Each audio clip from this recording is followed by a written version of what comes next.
আসসালামু আলাইকুম রাহমাতুল্লাহ।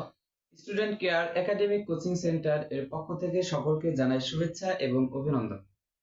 তো আজকে আমি আছি Mohammad Sourav Hussain. Student care academic coaching centre এর পক্ষ থেকে তোমাদেরকে শুভেচ্ছা এবং অভিনন্দন জানাই যে তোমরা আজকে যারা ক্লাস 9 এ আছো, তাদেরকে ত্রিকোণমিতি চ্যাপ্টারটি পড়ানো হবে। এখন ত্রিকোণমিতিক চ্যাপ্টার সম্পর্কে যদি আমি কিছু বলি, তাহলে সেটা হচ্ছে যে ত্রিকোণমিতিক চ্যাপ্টার অনেকের কাছে অনেক কঠিন মনে হয়, অনেক প্যারা মনে হয়, অনেক পেইন মনে হয়।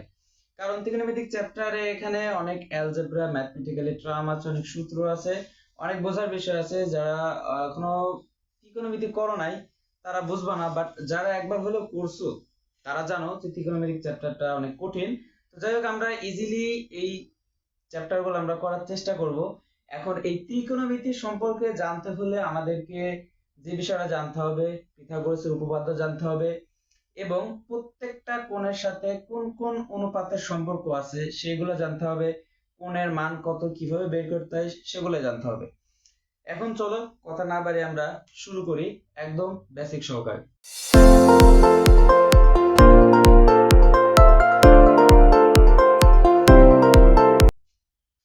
তো দেখো, এই ত্রিকোণমিতিক এই চ্যাপ্টারটিতে আমাকে অবশ্যই ত্রিকোণমিতি অর্থাৎ কোণ সম্পর্কে জানতে হবে। তাহলে আমি যদি একটি সমকোণী ত্রিভুজ আঁকাই, তাহলে এটা একটা সমকোণী ত্রিভুজ। এটা ধরলাম আমি এ, এটা ধরলাম আমি বি এবং এটা ধরলাম আমি কি সি। এখন এই এ সি বি এখানে কোণটা আমার কত, 90 ডিগ্রি। অর্থাৎ যেই ত্রিভুজের একটি কোণ 90 ডিগ্রি তাকে বলা হয় কি সমকোণী ত্রিভুজ। আচ্ছা, এখন আমরা জানি কি ত্রিভুজের তিন কোণের সমষ্টি, অর্থাৎ কোণ এ প্লাস কোণ বি প্লাস কোণ সি সমান কত হবে, 180 ডিগ্রি হবে। এখন এই সি কোণ যদি 90 ডিগ্রি হয়, তাহলে অবশ্যই বাকি যে দুইটা কোণ, একটা হচ্ছে কোণ এ আর একটা হচ্ছে কোণ বি, অবশ্যই 90 ডিগ্রি থেকে ছোট হবে। আর আমরা জানি কি যে 90 ডিগ্রি থেকে যে ছোট কোণ সেটাকে বলা হয় কি সূক্ষ্মকোণ। তাহলে এই সূক্ষ্মকোণকে আমরা ত্রিকোণমিতি চ্যাপ্টারে অনেক জায়গায় আমরা কিভাবে প্রকাশ করে থাকি, যেমন অনেকে প্রকাশ করে থিটা দ্বারা, সরি, অনেকে প্রকাশ করে থিটা দ্বারা আলফা বিটা গামা, থিটা এগুলা দ্বারা সূক্ষ্মকোণ প্রকাশ করা হয়। তো এই বি কোণ অবশ্যই একটা সূক্ষ্মকোণ, তাহলে আমি এটাকে থিটা দ্বারা প্রকাশ করতে পারি। আবার এই একটা কোণ, এটাকে আমরা গামা দ্বারা প্রকাশ করতে পারি। আবার কেউ চাইলে বিটা দ্বারা প্রকাশ করতে পারো, আবার কেউ চাইলে আলফা দ্বারা প্রকাশ করতে পারো। তাহলে এই যে দুটা সূক্ষ্মকোণ, এখন আমরা জানবো যে এখানে যে বাহুগুলো আছে এ সি, বিসি এবং এবি, এই বাহুগুলাকে কি কি নামে পরিচিত সেই পরিচিতগুলো আমরা দেখব। এই বিষয়টা সবচেয়ে গুরুত্বপূর্ণ। আমাকে একটি সমকোণী ত্রিভুজের কোন কোন বাহুর কি কি নাম, এই জিনিসটা আমাদেরকে জানতে হবে। তোমরা যারা জানো না তারা আজকে ভালো করে দেখে নাও। এই যে বিসি ভূমি, এই বি থেকে সি যে বাহুটা, এই বাহুটার নাম হচ্ছে কি ভূমি, এই বাহুটার নাম ভূমি। এবার ভূমির উপরে লম্ব, যার কারণে এখানে 90 ডিগ্রি হয়েছে, তাহলে এইটাকে বলা হয় কি লম্ব, এই বাহুটার নাম লম্ব। এখন এটা যদি লম্ব হয় আর এটা যদি ভূমি হয় আর এদের মধ্যবর্তী কোণ সি যদি 90 ডিগ্রি হয়, তাহলে এই 90 ডিগ্রির বিপরীত বাহু যেটা থাকবে সেটাকে বলা হয় কি অতিভুজ। অর্থাৎ আমরা জানি যে সমকোণের বিপরীত বাহুর নাম হচ্ছে অতিভুজ। তাহলে আমরা কি কি শিখলাম, একটি সমকোণী ত্রিভুজে তিনটা বাহু থাকে, তার মধ্যে একটা হচ্ছে লম্ব, আরেকটা হচ্ছে ভূমি, আরেকটা হচ্ছে কি অতিভুজ। এখন কোথাও কোথাও তোমার দেওয়া থাকতে পারে লম্বের মান, দেওয়া থাকতে ভূমির মান। তাহলে লম্বের মান ভূমির মান দেওয়া থাকলে কিভাবে অতিভুজের মান বের করতে হবে সেটা জানতে হবে। আবার কখনো এমন দেওয়া থাকতে পারে যে অতিভুজের মানটাই দেওয়া আছে, লম্বের মান দেওয়া আছে, ভূমির মান দেওয়া নাই, তাহলে ভূমির মান আমরা কিভাবে বের করব। আবার এমন হতে পারে যে অতিভুজের মান এবং ভূমির মানটাই দেওয়া আছে, লম্বের মানটা দেওয়া নাই, তাহলে লম্বের মানটা আমরা কিভাবে বের করব। তাহলে এই যে প্রত্যেকটা বাহুর মান আমরা কিভাবে বের করব, এটা বের করার জন্য আমাদেরকে পিথাগোরাসের উপপাদ্যটা জানতে হবে। তো পিথাগোরাস একটি উপপাদ্য দেয়, সেই উপপাদ্যটি আমি লিখে দিচ্ছি, তোমরা দেখো। পিথাগোরাসের উপপাদ্যটি ছিল এমন যে অতিভুজ স্কয়ার সমান লম্ব স্কয়ার যোগ ভূমি স্কয়ার। এই হচ্ছে সূত্র। এখন এই সূত্র দিয়ে তোমরা যে কোনো বাহুর মান কিন্তু বের করতে পারবা। শর্ত হচ্ছে যে তোমাকে দুইটা বাহুর মান দেওয়া থাকতে হবে, তাহলে যে কোনো একটি বাহুর মান তুমি বের করতে পারবা। ধরো আমি সাপোজ তোমাদেরকে এখানে বললাম যে লম্বের মান দেওয়া আছে ধরো 1, এ থেকে সি বাহুর দূরত্ব বা লম্বের মান 1, এবং বি থেকে সি এই বাহুটার মানও বলে দিলাম আমি 1। এখন প্রশ্ন হচ্ছে যে অতিভুজের মান কত, অতিভুজের মান কত, তাহলে এটা আমরা কিভাবে বের করব? তাহলে এই যে সূত্রের সাহায্যে যে অতিভুজ স্কয়ার সমান লম্ব স্কয়ার যোগ ভূমি স্কয়ার। এখন আমরা এখানে লম্বের মান কত 1, তাহলে লম্বের জায়গায় আমি 1 বসাবো, 1 এর উপরে স্কয়ার প্লাস ভূমির মান আমার কত 1, তাহলে এখন ভূমির বদলে বসাবো 1। আর যেহেতু ভূমির উপরে স্কয়ার, তাহলে আমরা এখানে 1 এর উপরে কি দেব, স্কয়ার দিব। তাহলে 1 কে স্কয়ার করলে 1 হয়, প্লাস আছে প্লাস, 1 কে স্কয়ার করলে 1, তাহলে এখান থেকে পেলাম আমি 2। আচ্ছা, এটাই কি আমার অ্যানসার? আসলে এটা কিন্তু অ্যানসার দিলে ভুল হবে, কারণ আমার তো এখানে অতিভুজের মান চাইছি, কিন্তু আমার এখানে আছে কি অতিভুজ স্কয়ার, তাহলে তো আমার এখানে অতিভুজ স্কয়ার মান পাইলাম 2, তাহলে আমাকে বের করতে হবে অতিভুজের মান। তাহলে এখন অতিভুজের মান বের করতে গেলে আমাকে কি করতে হবে, উভয় পক্ষকে রুট করা লাগবে। উভয় পক্ষকে রুট করলে স্কয়ার আর এই রুটটা কি হয়ে যাবে, কেটে যাবে। তাহলে এখানেও রুট হবে, এখানেও রুট হবে, এখানেও রুট হবে, এখানেও রুট হবে, তাহলে এই √2 হবে অতিভুজের মান। তাহলে আমরা এখান থেকে অতিভুজের মান কত পেলাম, √2 পাইলাম, √2। তাহলে এমন ভাবে একটি সমকোণী ত্রিভুজের যদি ভূমি দেওয়া থাকে, লম্ব দেওয়া থাকে, তাহলে অতিভুজের মান বের করতে পারবো। আবার যদি অতিভুজের মান এবং লম্বের মান দেওয়া থাকে, তাহলে ভূমির মান বের করতে পারবো। মানে যে কোনো দুইটা বাহুর মান দেওয়া থাকলে অপর বাহুটির মান আমরা বের করতে পারবো। কার সাহায্যে? পিথাগোরাসের উপপাদ্যের সাহায্যে। শর্ত হচ্ছে যে অবশ্যই ত্রিভুজটা সমকোণী হতে হবে। যদি ত্রিভুজটি সমকোণী না হয়, তাহলে কিন্তু পিথাগোরাসের উপপাদ্য খাটবে না, আমরা চাইলেও বের করতে পারবো না। তাহলে শর্ত হচ্ছে ত্রিভুজটা অবশ্যই সমকোণী হতে হবে। আচ্ছা চলো এবার আমরা দেখব যে একটি সমকোণী ত্রিভুজের আমরা ত্রিকোণমিতিক যে অনুপাতগুলো আছে সেই সম্পর্কে আমরা জানবো। তাহলে আমরা কি কি শিখলাম? একটা সমকোণী ত্রিভুজের কোনটা লম্ব, কোনটা ভূমি, কোনটা উচ্চতা। চলো এবার আমরা শিখবো হচ্ছে কি একটি সমকোণী ত্রিভুজ থেকে ত্রিকোণমিতিক যে অনুপাতগুলো আছে সেই অনুপাতগুলো আমরা বের করব। এটা হচ্ছে কি লম্ব, আর বিসি হচ্ছে কি ভূমি, এবং এসি বাহুটা কি আমার অতিভুজ। এবার ত্রিকোণমিতিক যে অনুপাতগুলো আছে সেই অনুপাতগুলো আমাকে জানতে হবে। যেমন ত্রিকোণমিতিক অনুপাত কি কি? একটা হচ্ছে সাইন, আরেকটা হচ্ছে কস, একটি হচ্ছে টেন, আরেকটি হচ্ছে কট, আরেকটি হচ্ছে সেক, আরেকটা হচ্ছে কোসেক। এই যে 6টা অনুপাত, এই 6টা অনুপাত দিয়ে আমাকে ত্রিকোণমিতিক অনেক সূত্র আছে, অনেক ম্যাথ আছে, অনেক ম্যাথমেটিক্যালি টার্ম আছে, সেগুলো আমাদেরকে জানতে হবে। এখন এই ত্রিকোণমিতিক যে 6টা অনুপাত, সেই 6টা অনুপাত আমরা সমকোণী ত্রিভুজের কোন কোন জায়গায় আছে বা কোন কোন বাহু মিলে এই অনুপাতগুলো হয় সেটা একটু বোঝার চেষ্টা করি। যেমন আমরা আগেই বলছিলাম যে এটা একটা কোণের অনুপাত, তাহলে এখানে সূক্ষ্মকোণ হিসেবে থিটা থাকতে পারে গামা, থাকতে পারে আলফা, থাকতে পারে বিটা। তো যেটাই থাকুক না কেন, তো আমি ধরে নিলাম যে সবগুলোর ক্ষেত্রে থিটা আছে, তাহলে এবার আমরা দেখব যে সাইন থিটা সমান আসলে এখানে কি বোঝাচ্ছে, আসলে সাইন থিটা জিনিসটা কি সেটা আমরা দেখব।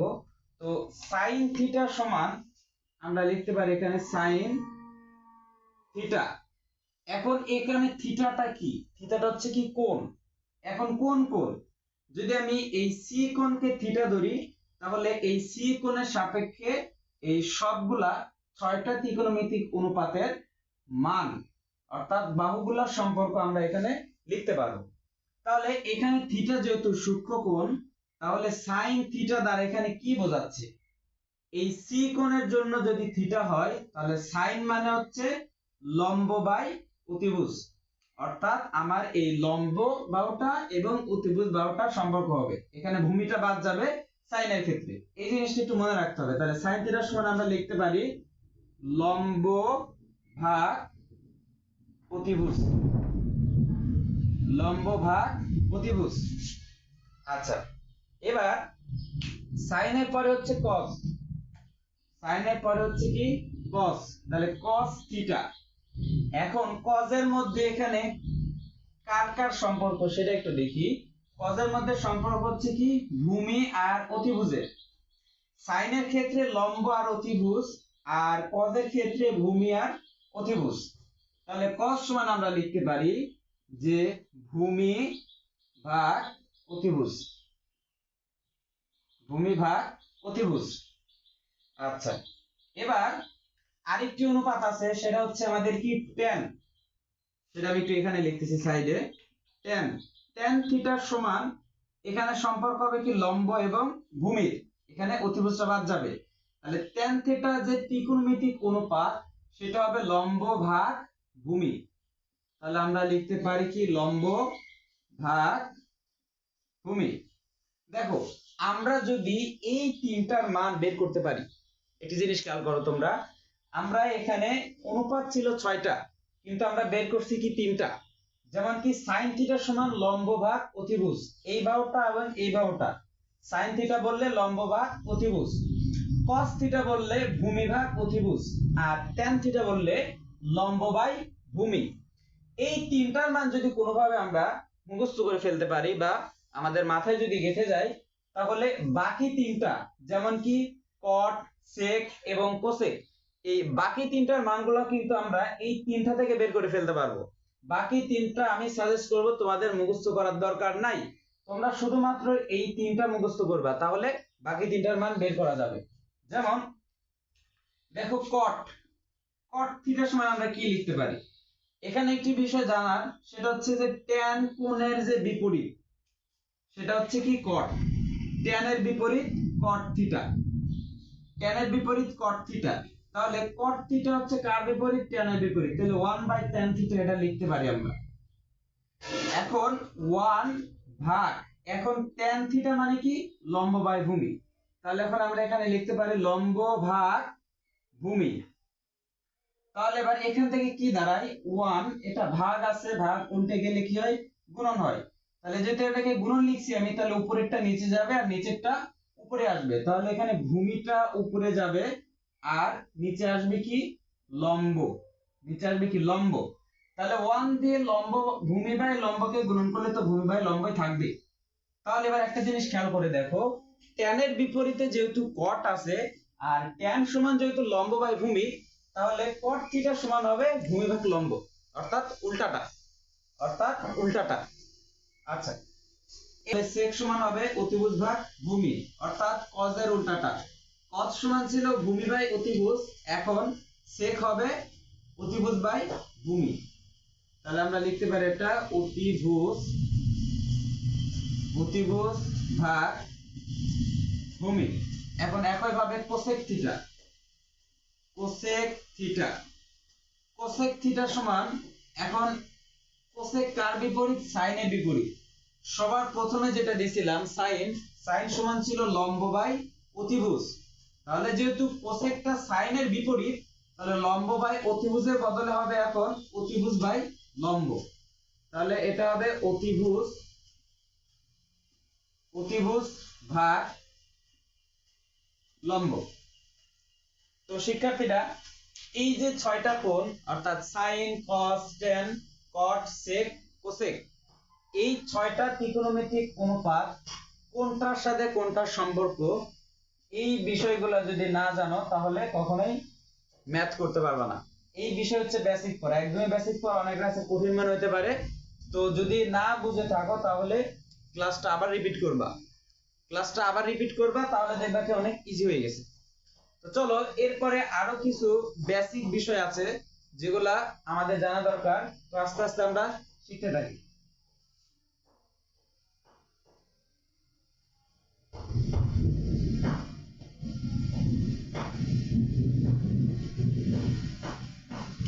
এবারে আমরা ত্রিকোণমিতিক অধ্যায়ের কয়েকটি সূত্র শিখব। ত্রিকোণমিতিক চ্যাপ্টারে যে কয়েকটি সূত্র আছে সেই সূত্রগুলো আমরা শিখব। সেটা হচ্ছে যে 1 নাম্বার সূত্র sin square theta plus cos square theta সমান 1। আচ্ছা, এরপরে 2 নাম্বার সূত্রটা হচ্ছে sec square theta minus tan square theta সমান 1। এবং আরেকটি সূত্র হচ্ছে যে cosec square theta minus cot square theta সমান 1। এখন এই তিনটা সূত্র আমাদেরকে মুখস্থ করতে হবে। এখন বুঝি আর না বুঝি, এই তিনটা সূত্র মুখস্থ করতে হবে। আর এই তিনটা থেকে যে আরো দুটা দুটা করে আরো 6টা সূত্র বের হবে, সেই 6টা সূত্র আমাদেরকে না মুখস্থ করলেও চলবে, শুধুমাত্র এই তিনটা আমাদেরকে একদম মুখস্থ করে ফেলতে হবে। এই তিনটা সূত্র থেকে বাকি 6টা সূত্র বের হয়ে যাবে। যেমন এখানে দেখো লেখা আছে যে sin square theta plus cos square theta সমান 1। তাহলে আমরা এখান থেকে কি লিখতে পারি? sin স্কয়ার থিটা সমান, এখানে কি আছে 1 আছে, আমি কি করলাম sin স্কয়ারটাকে বামে রাখলাম, তাহলে সমান সমান 1। এখানে বামে ছিল কি প্লাস cos স্কয়ার থিটা। আমরা কি জানি একটি সমীকরণের বামে কোনো কিছু যদি থাকে সেটাকে ডানে নিতে গেলে যদি যোগ থাকে তাহলে ডানে গেলে বিয়োগ হয়, বামে যদি বিয়োগ থাকে ডানে গেলে সেটা কি হবে? যোগ হবে। গুণ থাকলে ভাগ হবে, ভাগ থাকলে গুণ হবে।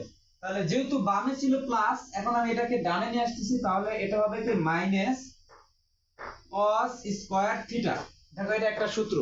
এখন এই সূত্র তো মুখস্থ করার দরকার নাই, আমরা যদি এই 1 নাম্বার সূত্রটা মুখস্থ করতে পারি তাহলে আমরা নিজেরাই কিন্তু এই সূত্রটা বের করতে ফেলতে পারবো। এবার এখান থেকে আরেকটি সূত্র বের করা যায়, সেটা হচ্ছে কি এখন আমরা cos স্কয়ারকে বামে রাখবো, তাহলে এখানে কি হয় cos স্কয়ার থিটা সমান 1 মাইনাস sin স্কয়ার থিটা। অনেকে বুঝো নাই, দেখো এখানে cos স্কয়ারটাকে আমি বামে রাখলাম, ডানে আছে কি 1, তাহলে 1টা আমি লিখলাম। এখন বামে ছিল প্লাস sin স্কয়ার থিটা, যখন বামে ছিল তখন প্লাস ছিল, যখন আমি ডানে নিয়ে আসলাম তখন এটা কি হয়ে গেল মাইনাস sin স্কয়ার থিটা। তাহলে এই 1 নাম্বার সূত্র থেকে এখানে দুইটা সূত্র আসছে, এই দুইটা সূত্র মুখস্থ করার কোনো দরকার নাই, এই একটা সূত্র থেকে আমাদের প্রয়োজন অনুসারে আমরা বের করে নিব। এরপরে দেখো 2 নাম্বার সূত্র, সেটা হচ্ছে sec square theta minus tan square theta সমান 1। তাহলে এখানে এই sec square theta minus tan square theta এটাকে আমরা কিভাবে লিখতে পারি? খেয়াল করো, এখানে sec স্কয়ার থিটাকে আমি বামে রাখলাম, sec স্কয়ার থিটাকে বামে রাখলে এই 1 যা আছে তাই লিখবো। এরপরে বামে ছিল মাইনাস tan স্কয়ার থিটা, তাহলে ডানে গেলে এটা হয়ে যাবে প্লাস tan স্কয়ার থিটা। এটা একটা সূত্র। এরপরে এখান থেকে আরেকটি সূত্র কি হয়, এখানে মাইনাস tan স্কয়ার থিটা, তাহলে এখানে বামে মাইনাস tan স্কয়ার থিটাকে রাখলাম। এরপরে ডানে ছিল 1, তো 1 কে তো কোনো পরিবর্তন করি নাই, ডানে ছিল এটা ডানে আছে। এরপরে বামে ছিল মাইনাস sec স্কয়ার থিটা, ডানে আসলে প্লাস ছিল, ডানে আসলে কি হবে মাইনাস হবে, minus sec square theta.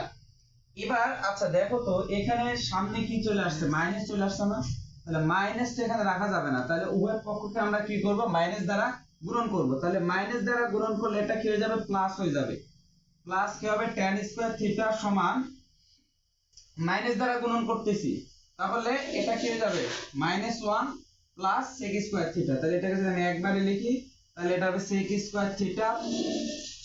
Square theta minus 1। এই একটা সূত্র। আচ্ছা, এরপরে একইভাবে যদি আমরা দেখি যে cosec square theta minus cot square theta সমান 1, তাহলে এখান থেকে আমরা যদি cosec স্কয়ার থিটাকে বামে রাখি তাহলে ডানে আছে 1, এখন মাইনাস cot স্কয়ার থিটা ডানে আসলে কি হয়ে যাবে প্লাস cot স্কয়ার থিটা। একইভাবে আমি এখন এই cot স্কয়ার থিটাকে বামে রাখবো, যেহেতু cot এর সামনে মাইনাস আছে আমাকে অবশ্যই মাইনাস দিতে হবে। এখন cot স্কয়ার থিটার সমান আমরা লিখতে পারি কি 1, এখন এটা প্লাস ছিল এপারে আসলে কি হয়ে যাবে মাইনাস হয়ে যাবে cosec স্কয়ার থিটা। এখন এখানে তো মাইনাস রাখা যাবে না, তাহলে উভয় পক্ষকে আমরা কি করব মাইনাস দ্বারা গুণন করব, তাহলে মাইনাস দ্বারা গুণন করলে এটা হয়ে যাবে প্লাস cot স্কয়ার থিটা সমান এটা হবে কি -1 আর এটা হবে কি প্লাস cosec স্কয়ার থিটা। তো এই জিনিসটাকে আমরা একটু মডিফাই করে লিখতে পারি যে cot স্কয়ার থিটা সমান cosec স্কয়ার থিটা -1। তাহলে এইগুলো হচ্ছে কি সূত্র, এগুলো হচ্ছে কি সূত্র। তো এই যে 6টা আর বাকি 3টা, অর্থাৎ মেইন 3টা আর বাকি 6টা, এই সবগুলা সূত্র আমাদেরকে ভালো করে আয়ত্ত করতে হবে। তো আজকে এই পর্যন্তই, তোমরা এই সূত্রগুলো ভালো করে দেখবা। নেক্সট ক্লাসে এই সূত্র দিয়ে যতগুলো ম্যাথমেটিক্যালি টার্ম আছে, এরপরে ম্যাথের যেসব কঠিন কঠিন প্রবলেম আছে, এই এই সূত্র দিয়ে আমরা কিভাবে প্রয়োগ করলে খুব ইজিলি ম্যাথটা সলভ করতে পারবো, তো এটাই নেক্সট ডে দেখাবো। তো আজকে এই পর্যন্তই, সবাই ভালো থাকো, সুস্থ থাকো, আল্লাহ হাফেজ।